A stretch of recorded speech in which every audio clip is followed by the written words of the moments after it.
오늘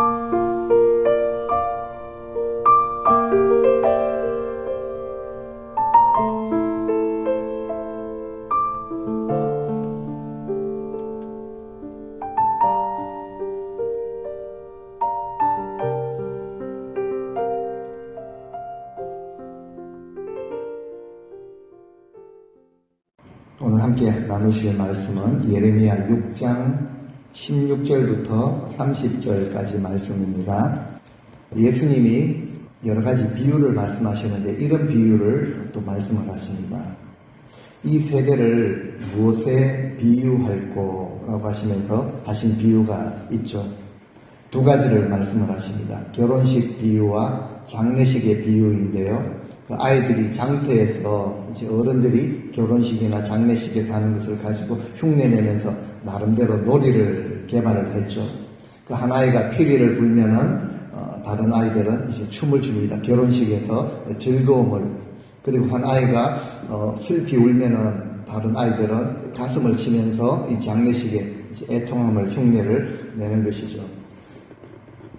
예수님의 그 본 뜻은 지금 시대가 그렇다라는 것이죠. 세례 요한이 회개함을 전파했는데도요, 미쳤다라고 말을 했고, 예수님이 죄인들과 세리들과 함께 먹고 마시니까 먹기를 아주 탐한다. 술을 즐기는 자다라고 그렇게 하는 모습을 가지고 참 안타까워하시면서 비유를 그렇게 말씀을 하셨죠.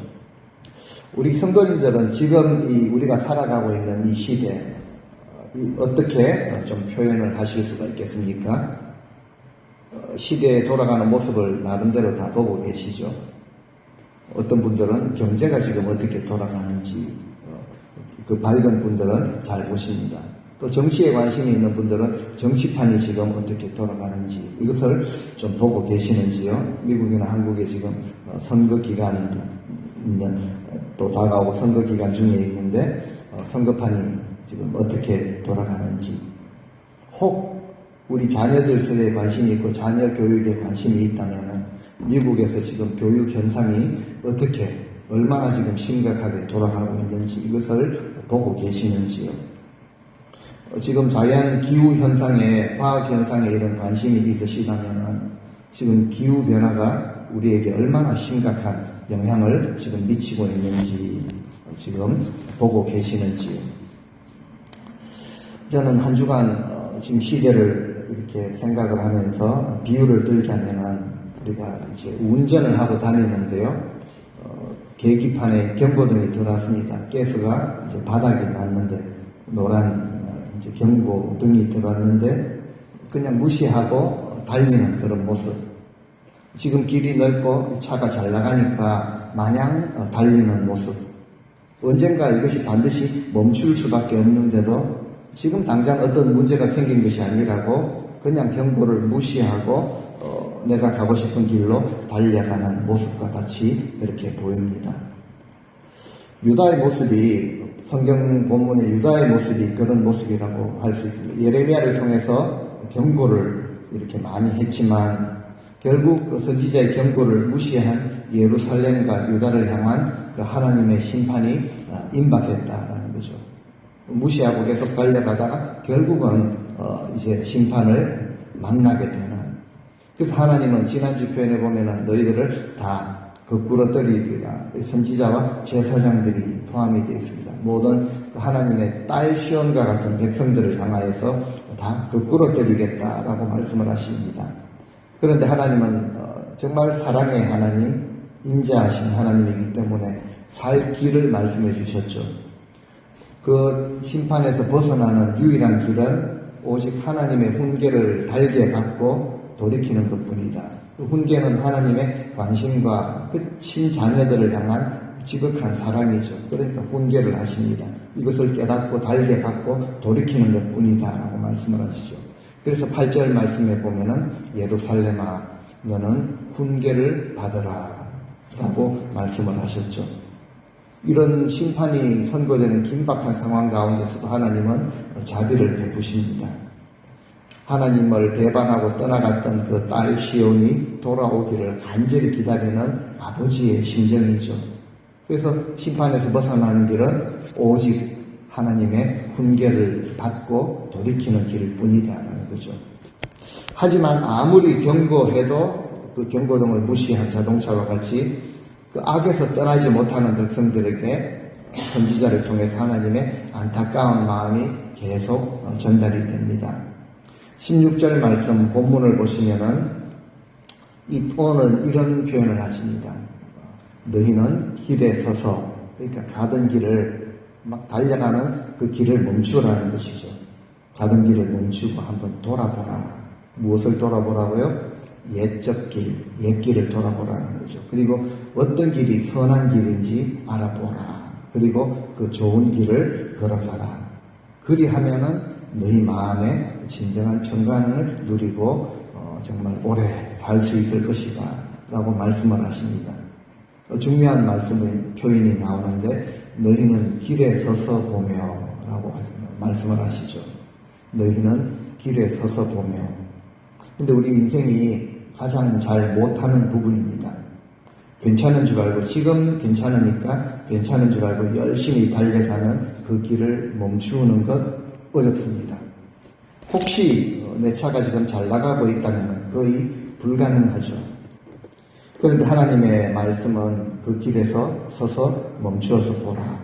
멈추어 서서 자기 자신을 먼저 살펴보라라는 의미입니다.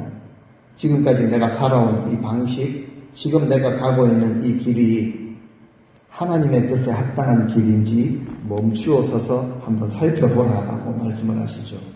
주님이 주신 인생의 목표는 저기에 있는데 내 만족을 위해서 속도 위주로, 어쨌든 경쟁에서 좀 살아남고 잘 보이기 위해서는 다른 사람을 누르고로서라도 이 길로 나는 열심히 달려오지 않았는가 라는 것을 살펴보라라는 의미일 것입니다. 많은 사람들의 모습 가운데서 발견되는 사실은 잘 멈추지 못한다는 것이죠. 내가 여기까지 오느라 얼마나 노력을 했는데, 얼마나 투자를 하고 얼마나 고생을 했는데 아까워서라도 멈추지를 못합니다. 근데 공식처럼 멈추지 못할 때 항상 징계가 따르기 마련이죠.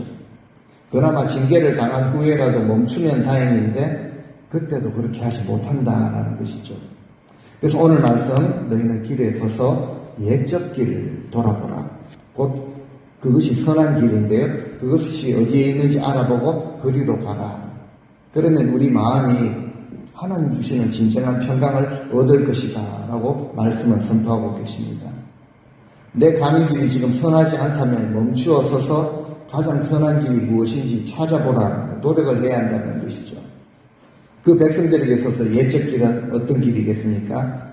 하나님과 언약을 맺었을 때이죠. 정말 하나님이 그들 백성을 만나주시고 첫사랑을 맺었을 때, 광야에서 먹을 것이 없었는데 하늘에서 만나를 내려주셨고, 마실 물이 없었는데 반석에서 생수가 솟아나게 하셨죠.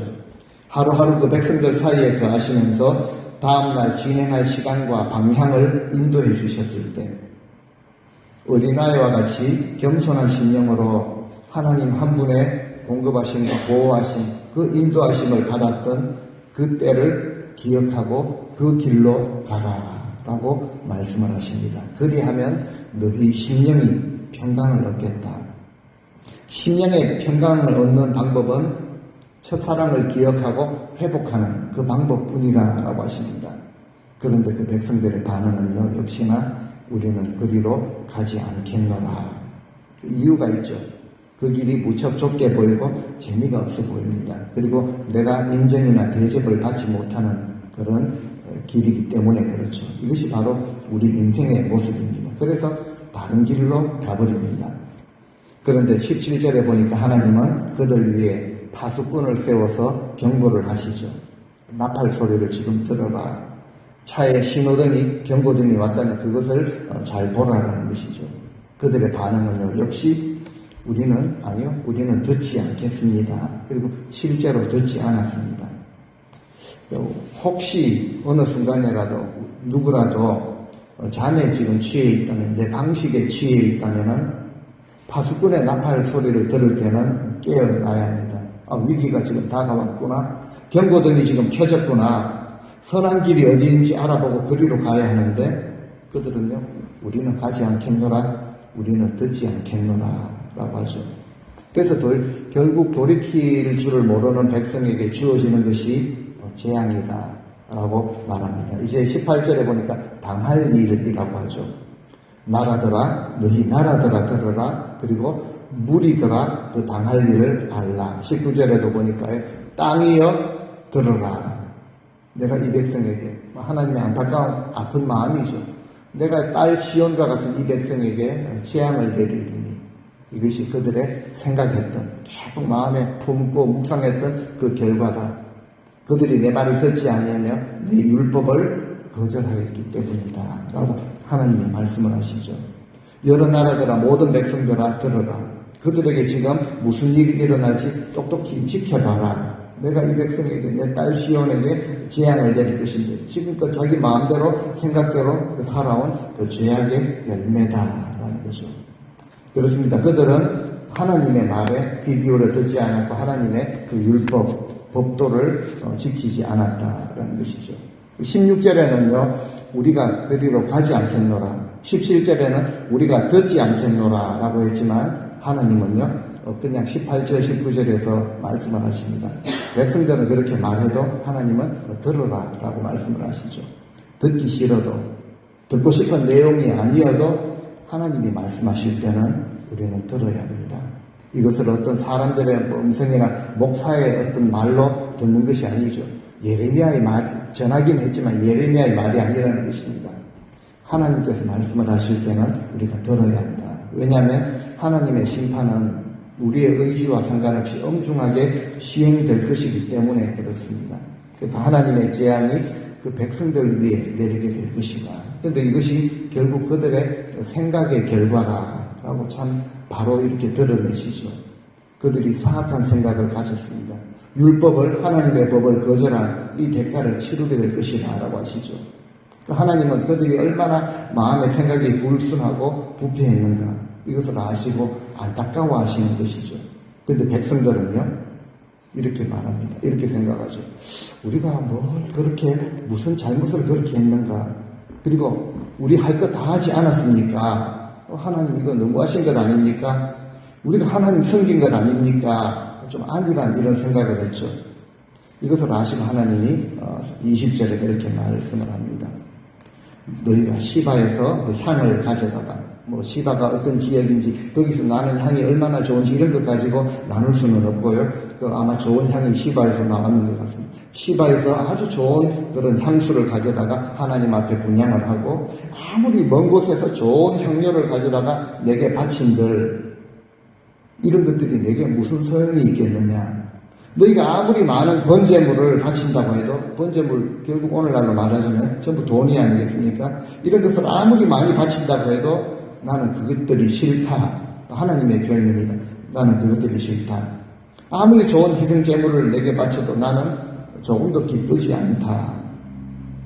시바에서 향을 가져왔고 먼 곳에서 좋은 향품들을 가지고 왔다면은, 공수에 와가지고 그렇게 바쳤다면은 사람들은 와 대단하다라고 할지 모르지만 하나님은 굉장히 싫다라고 그렇게 표현하십니다. 하나님이 원하시는 것을 우리에게 바로 알려주시죠. 왜 그렇습니까? 하나님은 우리가 조금 비딱한 생각을 가지고 있다고 나는 이렇게 하는 분이 아니라, 하나님은 진실하신 분이기 때문에 정말 하나님이 무엇을 원하시는가를 그 사랑하는 백성들에게 다 말씀해 주십니다. 성경 곳곳에 하나님이 원하시는 것을, 그것이 무엇인지를 알려주셨지만 사람들은요, 반대로 생각을 많이 하죠. 좀처럼 하나님이 그렇게 귀하게 여기는 것을 귀하게 여길 줄 모릅니다. 대수롭지 않게 여겨버리죠. 그 대신에 우리도 뭐도 했고 뭐도 바쳤고 어떤 것도 했다, 여기에 가치를 많이 두지만 하나님은 내가 기쁘지 않다, 내가 받지 않겠다라는 이런 표현을 하십니다. 그래서 우리가 이런 것 붙들고 있으면 안 된다라는 거죠. 다 찾아볼 수는 없지만 하나님이 원하시는 것이 있습니다. 한번 한 절을 읽어보겠습니다. 호세아 6장 6절인데요. 같이 한번 읽겠습니다. 나는 인애를 원하고 제사를 원하지 않으며 번제보다 하나님을 아는 것을 원하노라. 하나님 원하시는 것을 말씀을 하시죠. 원하지 않는 것도 말씀을 하시고, 미가서 6장에도 보면은 이렇게 말합니다. 내가 무엇을 가지고 여호와 앞에 나아가며 높으신 하나님께 경배할까? 내가 1년 번제물 1년 된 그 송아지를 가지고 갈까? 여호와께서 천 곱하기 천이 글쎄 10만 마리의 뭐 수량이나 만만 뭐 억이나 뭐 이런 강물 같은 기름을 하나님이 기뻐하실까? 내 허물을 깨닫고 내 마다들을 내 영혼의 죄 때문에 내 몸의 열매를 하나님 앞에 드릴까? 이렇게까지 생각을 하다가 하나님 원하시는 것을 깨달았죠. 미가서 6장 8절입니다. 같이 한번 읽어보시겠습니다. 사람아, 주께서 선한 것이 무엇임을 네게 보이셨나니 여호와께서 네게 구하시는 것이 오직 공의를 행하며 인자를 사랑하며 겸손히 내 하나님과 함께 행하는 것이 아니냐. 하나님 원하시는 것이 공통적으로 이렇게 드러나고 있죠.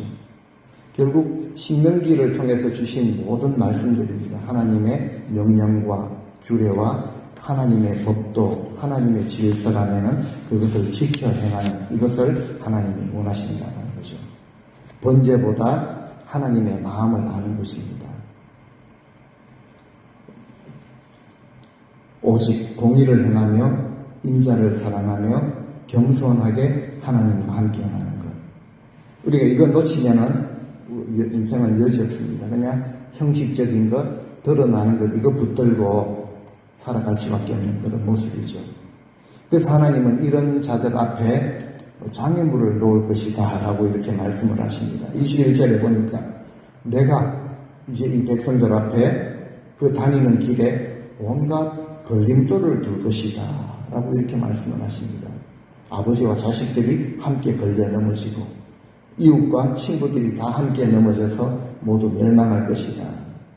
가정이 무너진다는 거죠. 이것도 안타깝고 아프고 위험하지만 22절을 보니까 보라 먼 북쪽 땅에서 군대가 지금 몰려온다. 크고 강한 한 민족이 땅끝에서 떨치고 일어나서 이리로 몰려올 것이다. 그들이 얼마나 압도적인 힘을 가졌는지 23절에요. 활과 창으로 무장을 했습니다. 아주 난폭하고 무자비한 자들이죠. 나라 전체가 하나님의 그 부르심을 받은 나라 전체가 지금 큰 위기에 처하게 되었다는 거죠. 말을 타고 힘차게 달려오는 그 모습을요. 큰 소리를 내며 거세하게 밀어닥치는 이 성난 파도와 같다라고 표현을 하죠. 그래서 안타까운 표현이죠. 딸시오나 그들이 지금 전열을 갖추고 우르르 내려와서 너를 지금 치게 되었다. 바벨론 군대의 그런 압도적인 모습을 보여주십니다. 그래서 이 소문을 들을 때 백성들의 심정이 어땠을까요? 24절에 보니까 손이 약하여졌고 고통이 우리를 사로잡아 그 아픔이 아기를 낳는 그 여인과 같도다라고 이렇게 표현을 하죠. 두려운 몰려오는 압도적인 그런 그 소리와 그 기세를 볼 때요, 그냥 두 팔이 맥이 풀려서 축 늘어져 버렸다는 거죠. 공포에 사로잡혀서 아기를 낳는 여인처럼 첫 아기를 낳는 그 전에 표현은 첫 출산을 경험하는 그 여인처럼 고통 가운데 몸부림을 친다. 여기 보니까 우리가 그 소문을 들었다라고 하지만 사실은 누가 지금 듣고 있습니까? 바로 선지자가 듣고 있죠. 이 사실을 보는 자는 바로 선지자입니다. 그 보는 자의 눈에는 보이는데 눈이 가려져 있는 자들의 눈에는 안 보입니다. 귀가 가려져 있는, 덮여져 있는 자들의 귀에는 들리지가 않죠. 그래서 더욱 안타까운 것입니다. 그래서 그 백성들에게 어디를 가도 안전한 곳이 없다. 그 백성들이 그래서 서로 말하기를 25절에 야, 밭에도 나가지 말아라. 길거리에도 돌아다니지 말아라. 적들이 칼로 무장을 하고 있고 사방천지에 지금 공포와 두려움이 있다. 백성들이 이렇게 말을 하게 된다는 거죠. 그래서 26절에 보니까 선지자가 이렇게 말합니다. 멸망시킬 자가 갑작스럽게 들이닥칠 것이기 때문에 너희는 굵은 배를 두르고 배에서 부르며 슬피 애통을 하라. 그리고 지금은 울어야 할 때이다. 다른 것, 재미있는 것, 내 만족을 위해 다닐 때가 아니라 즐거워할 때가 아니라 지금은 시대를 말하는 것이죠. 지금은 그 시기가 울고 애통해야 할 시기이다. 애통할 때인데요. 문제는 항상 그것이 늘 보는 자들에게만 보인다라는 거죠. 그렇지 않은 자들의 눈은 이미 가려져서 절대 보지를 못하고 있습니다. 그래서 결국 그 백성들이 어떻게 될 것인가 27절에 말하고 계시죠. 내가 이미 너를 이 백성 중에 망대와 요새로 삼았다. 그러니까 하나님이 이 예레미야 선지자를 백성들 가운데 망대로 그리고 요새로 삼았다라는 거죠. 망대는 높은 곳에 세워져서 살펴볼 수 있도록 이 보는 자로 삼았다. 그래서 그들의 길을 알고 살피게 하였다라고 이렇게 말씀을 하십니다. 백성들의 위기를 살피는 자로 세우셨다라는 거죠. 예레미야 선지자 정도가 되니까 그 시대에 이렇게 험난한 악한 시대에 하나님이 그렇게 망대처럼 세우셨지라고 생각할 수가 해서는 안 됩니다. 하나님이 오늘날 우리 교회들을 이 땅 가운데 세우신 목적이기도 합니다. 높은 곳에 망대를 세우셨다는 거죠.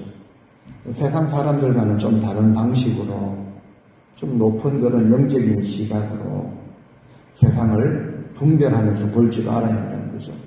정치판이 어떻게 돌아가고 경제가 어떻게 돌아가서 어디에 투자하면 잘 되고 자녀들 교육을 어떻게 시키면 잘 될 것인가 이런 것을 보는 자들이 아니라 세상과는 좀 다른 사고방식 그리고 생활방식 이런 것을 가지고 높은 영적인 수준으로 그리고 분별력을 가지고 지금 이 시대가 지금 어디로 흘러가고 있는가 경고등이 지금 들어온 지가 곳곳마다 경고등이 들어온 지가 오래되었는데 무시하고 그냥 달려가다가 이 길의 마지막이 어디일 것인가 이런 것을 살필 줄 알아야 한다는 것이죠. 그래서 예레미야를 망대와 요새로 삼으셔서 백성들의 마음을 시험하여보고 그들에게 경고의 나팔을 불게 하셨는데 그렇게 그들의 모습이 어떤가 28절에 말하고 있죠. 28절 같이 한번 읽으시겠습니다. 그들은 다 신이 반역한 자며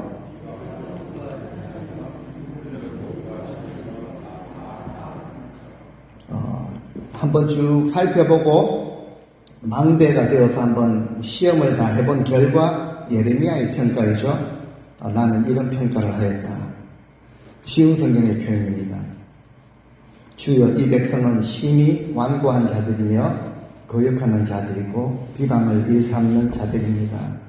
얼마나 고집이 세고 악한지 마치 노시나 철과 같이 단단합니다. 참으로 이 백성은 모두가 사악한 자들입니다.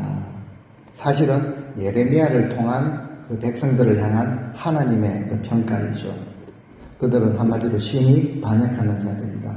돌아다니며 비방하는 자들이다. 놋과 철과 같이 완악하고 고집스럽고 속에는 사악함이 자리를 잡고 있는 하나님의 백성들에 대한 이런 평가죠. 그 부패한 자들이다 라고 이렇게 평가를 내리십니다. 그래서 29절에 보니까 이 백성이 너무나도 악하여서 아무리 연단을 받도록 그렇게 한들 풀무질을 아무리 세게 해본들 죄악이 제거되지 않아 고난을 당해도 녹지 않았다라는 거죠. 풀무불에 넣으면 당연하게 불순물이 제거되어야 하는 법인데 백성들의 모습은 그렇지 않다. 이 정도로 완악하고 사악했다는 거죠. 그래서 연단을 하려고 단련하는 이것도 헛수고가 된다. 연단을 받을 만한 기미가 이 백성들에게는 보이지 않는다. 죄와 완악함이 도저히 제거되지 않았다라는 의미죠. 그래서 마지막 30절에 보니까요. 이런 표현을 하시죠. 이 백성들은 이제 아무 쓸모가 없게 되었다. 세상 사람들이 그들을 가리켜서 내버려진 은이다. 잘 단련된 그런 재련된 은이 아니라 내버려진 온갖 아무리 해도 방법이 없으니까 그냥 불순물이 섞여 있으니까 내버려진 은이라 부를 것이다. 그렇게 된 이유가 바로 하나님이 그들을 버렸기 때문이다. 라고 이렇게 말씀을 하십니다. 네, 본문이 이러니까 참 고통스럽기도 합니다. 그런데요, 우리는 이것을 가지고 늘 반성적으로 좀 살펴보아야 하는 것이죠. 우리가 뭐 이렇다는 것이 아니라 정말 우리의 모습을 돌아보고 이렇게 되지 않냐고 하나님이 원하시는 그 선한 길로 갈 수 있는 그런 자세를 우리가 회복을 해야 하는 것입니다. 또 한편으로는요, 지금 세상의 지탄을 받고 있는 교회의 모습과 같다라고 볼 수가 있죠. 완악한 그 백성들의 모습과 얼마나 우리가 또 다른가. 우리도 언뜻언뜻 우리 속에서 내가 수고를 얼마나 했고 내가 공을 얼마나 세웠다, 이런 마음들. 그러면 하나님 이 정도면은 우리 소원을 좀 잘 들어주셔야죠. 기도할 때마다 제깍 좀 응답이 되어야죠. 근데 하나님의 반응은, 하나님의 마음은 너희들이 나의 마음을 알아야 한다라는 것이죠. 내가 원하는 것이 그것이 아니다. 그래서 하나님의 마음을 깨닫는 것이 정말 중요합니다. 안타까워하시는, 아파하시는 하나님의 마음을 우리가 깨달을 수 있다는 것은 정말 성숙한 그런 신앙의 진정한 모습이죠. 우리 믿음의 사람들은요, 이 악한 길을, 이스라엘 백성들이 반면교사로 보여주는 이런 악한 길을 떠나서 정말 오늘 말씀 제목처럼 선한 길로 가야 한다는 것이죠. 오늘 말씀 제목인데요. 한번 따라 한번 해보실까요? 선한 길로 가라. 선한 길로 가라는 것입니다. 그래서 나의 존재가, 이 땅의 교회에 세워진 주님의 교회, 이 존재가 그 누군가를 정말 맑게 만들어줄 수 있는 존재. 그러기 위해서 우리가 먼저 이 죄를 멀리하고 하나님이 기뻐하시는 그 마음을 깨닫고 예수 그리스도의 성품으로 다른 사람들을 대할 수 있는 이런 존재가 되어야 한다는 거죠. 하나님이 예레미야를 그 시대의 망대로 세우셨습니다. 교회가 이 시대를 향한 망대가 되어야 합니다.